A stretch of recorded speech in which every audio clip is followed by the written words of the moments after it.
Hello there, and thanks for staying tuned to Channels Television. This is Network Africa. Coming up on the program, it's name-dropping time in Burkina Faso as Al-Qaeda releases the names of the alleged hotel attackers who killed 29 people. Then we take a closer look at the United Nations press release regarding the crisis in Burundi.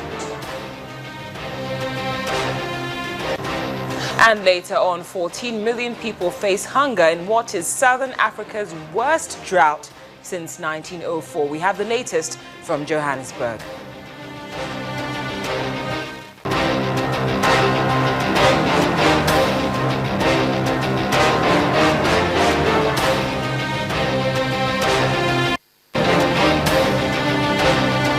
And it's certainly a delight to have you join us on Network Africa with me, Cynthia Are.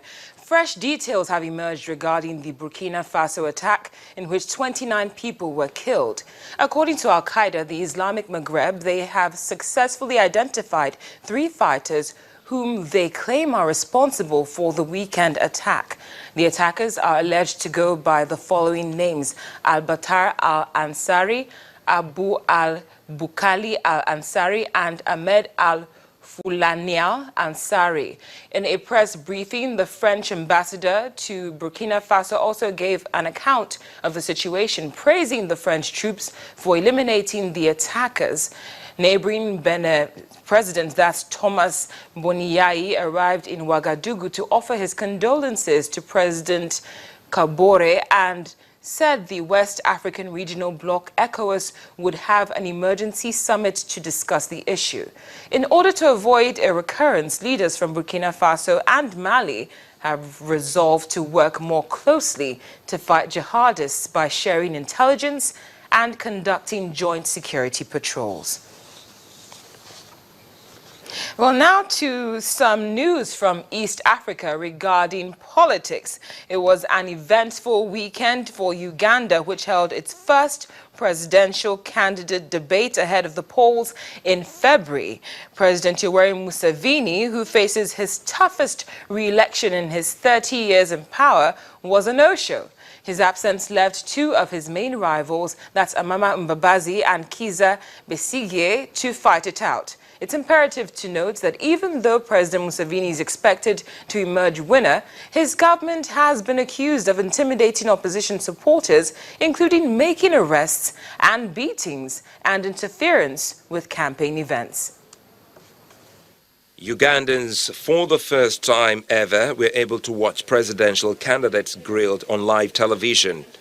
7 contenders tried to convince voters why there would be a better option to current President Yoweri Museveni, who's been in power for 3 decades. Museveni skipped the debate. His aides told the media the president had other campaign commitments. His 2 other major challengers are longtime opposition figure Kizza Besigye and former Prime Minister Amama Mbabazi. Mbabazi faces criticism that he does not mark a real break with the past. In the debate, he was asked why he had not delivered more of his manifesto promises when in power. He blamed the president's overwhelming executive power. Besigye, who has twice lost elections to Museveni, led widespread anti-government protests shortly after the last vote in 2011, which sparked a security crackdown. Having this debate in a very unique context, because we are seeking to choose a leader for our country where no leader of this country since independence has entered our state house without using the force of guns. And that must be very frightening for all those who live in this country and those who we are raising in our country. Museveni is widely expected to win another 4-year term on February 18. Has been credited with stabilizing Uganda after decades of chaos. But opponents say he has become increasingly authoritarian. Even so, Ugandans said having a debate showed some progress in the country's democratic space, and that it was a good opportunity to hear candidates respond to tough questions away from the euphoria of the political campaign. A number of issues that I felt needed to be discussed but were not given enough time. The question of jobs and employment was not adequately discussed for me. The question of agriculture and how we're going to use that to modernize the economy, because a number of candidates did highlight that in their manifestos as being the key, and I feel that that wasn't tackled. I am generally satisfied in the sense that overall, the principle of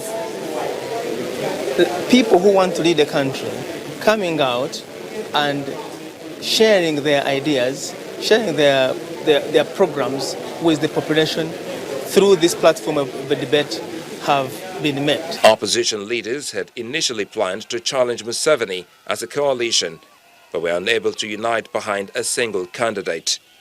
But political observers say Mbabazi and Besigye could each win enough support to keep Museveni from reaching the 50% threshold, forcing a runoff. Stay with us on Network Africa as there's more to come, including a closer look at the United Nations press release regarding the crisis in Burundi.